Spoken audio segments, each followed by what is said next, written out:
Anak tuntut orang tua karena melahirkan tanpa seizin dirinya.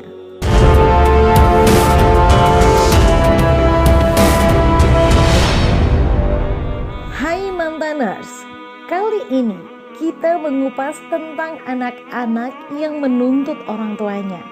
Persoalan hidup setiap orang berbeda-beda, berbagai ujian harus kita semua lewati. Mulai persoalan adik-beradik hingga bermasalah dengan orang tua. Tapi uniknya, beberapa kejadian anak bermasalah dengan orang tua berujung hingga ke pengadilan. Si anak menuntut orang tua yang telah membesarkannya. Dari persoalan sepele hingga harta, ada pula menuntut gara-gara telah melahirkan dirinya. Memang mengelus dada untuk kita lihat. Yuk kita lihat seperti apa kejadiannya. 1. Tanah 420 meter. Seorang ibu bernama Ramisah, 67 tahun, warga Kelurahan Candi Roto, Kabupaten Kendal, Jawa Tengah, digugat oleh anak kandungnya Mariana, 47 tahun.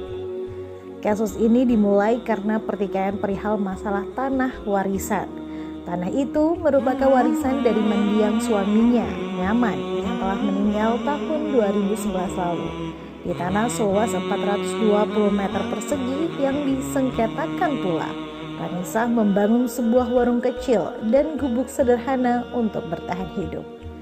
Mariana menggugat Ramisah karena tinggal di tanah yang ia klaim sebagai miliknya. Dia meminta ibunya pergi dari tanah dan gubuk itu segera. Ibu ini kaget bukan kepalang. Dia langsung menangis ketika anak yang lain membacakan surat gugatan dari Pengadilan Negeri Kendal. Ibu 5 anak ini mengaku sudah lelah dengan proses hukum yang saat ini membelitnya. Ramisah tampak lelah karena harus bolak-balik ke Pengadilan Kendal. Dia tidak paham harus bagaimana, harus berbuat seperti apa. Karena dia merasa orang susah bukan orang pintar. Menurutnya, tindakan anak kandungnya itu telah mencederai hubungan seorang ibu dan anak. Dia menganggap apa yang telah dilakukan Mariana sebagai tindakan yang keterlaluan. 2. Gara-gara mobil Toyota Fortuner. Seorang ibu bernama Dewi Firdaus, 50 tahun, digugat anak laki-lakinya, AP, 26 tahun, ke Pengadilan Kota Salatiga. Gugatan ini bermula karena ibu 2 anak ini tak kunjung mengembalikan mobil Toyota Fortuner yang digunakannya kepada AP. Ibu Dewi merasa lemas seperti enggak bernafas waktu baca surat dari Pengadilan Negeri Salatiga. Dia pikir, ini apa? Ternyata dia digugat anaknya sendiri. Anaknya menuntut agar mobil Fortuner ini diberikan kepadanya. Tak hanya itu, anak lelakinya itu bahkan menuntut ibu kandungnya untuk membayar biaya sewa mobil tersebut. Tak tanggung-tanggung, biaya sewa itu mencapai ratusan juta rupiah. Di dalam gugatannya itu, biaya sewanya mencapai 200 juta rupiah.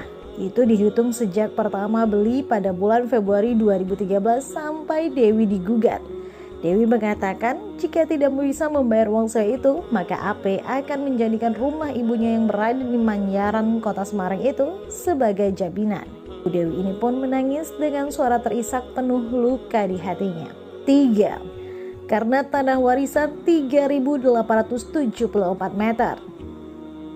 Naise, 44 tahun, warga Dusun Tancak, Desa Ranu Agung, Kecamatan Tiris, Kabupaten Probolinggo, menggugat Surati, 53 tahun, ibu kandungnya. Gugatan itu dilakukan Naise lantaran tanah warisannya seluas 3.874 meter persegi dibangun rumah oleh Surati. Tak hanya Surati, Naise juga menggugat Satima, adiknya, dan Sinal, sepupunya. Atas tindakan Naise, Surati mengaku tidak menyangka bila dirinya digugat anak kandungnya itu. Surati tidak menyangka kalau anaknya sampai tega menggugat dan memperlakukannya seperti ini. Surati menjelaskan selama ini Naise ikut ia besarkan, bahkan dia pula yang menikahkan anaknya itu. Yang menikahkan Naise itu saya sama suami saya yang sekarang, ayah tiri Naise. Naise tinggal sama bapaknya saat dia masih kecil dan saya menikah lagi, ujarnya. Naise menggugat ibu kandungnya karena tanah yang saat ini dibangun rumah oleh ibunya itu adalah warisan neneknya atas nama Sitrap atau ibu kandung Surati. Setelah Sitrap meninggal dunia pada tahun 2015, tanah warisan itu kemudian dihibahkan Sitrap ke Naise yang merupakan anak kedua dari Surati. Saya nggak tahu kalau tanah itu dihibahkan oleh ibu saya kepada anak saya Naise, jelas Surati. 4. Melahirkannya tanpa seizin dirinya.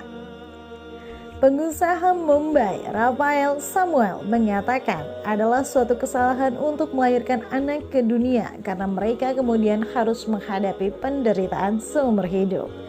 Samuel tentu memahami bahwa kita tidak bisa memberikan izin dari dalam kandungan, tetapi dia menegaskan bahwa bukan keputusan kita untuk dilahirkan.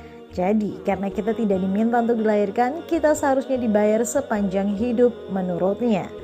Tuntutan seperti itu berpotensi menimbulkan perpecahan keluarga, tetapi Samuel mengaku hubungannya dengan orang tuanya sangat baik. Kedua orang tuanya adalah pengacara dan tampak menanggapi rencana tuntutan anaknya. Dalam pernyataannya, sang ibu Kavita Kamat Samuel memaparkan reaksinya terhadap pergolakan yang ditimbulkan oleh putra saya. Saya harus mengakui keberanian putra saya yang ingin membawa orang tuanya ke pengadilan dengan penuh pemahaman. Kami berdua adalah pengacara. Dan jika Rafael muncul dengan penjelasan rasional tentang bagaimana kami bisa meminta persetujuannya sebelum dilahirkan, saya akan menerima kesalahan saya, jelasnya. Keyakinan Samuel berasal dari apa yang dinamakan antinatalism, sebuah filosofi yang memandang kehidupan penuh masalah sehingga manusia seharusnya segera berhenti melahirkan. 2 tahun lalu dia membuat laman Facebook Nihilanam yang memperlihatkan foto-fotonya dengan jenggot palsu lebat, topeng mata, dan pesan antinatal. Posting Facebooknya juga menarik banyak perhatian, sebagian positif tetapi kebanyakan negatif, sebagian menyarankan agar dia bunuh diri. Pendapat Samuel dikecam banyak netizen, ada yang mengatakan bahwa dia melakukan ini untuk mencari perhatian. Nah, itu ya mantaners, kejadian-kejadian anak yang menuntut orang tua. Semoga kita tidak menuntut orang tua kita ya. Jadi jangan sampai kita jahat dan durhaka ya sama orang tua. See you next video guys.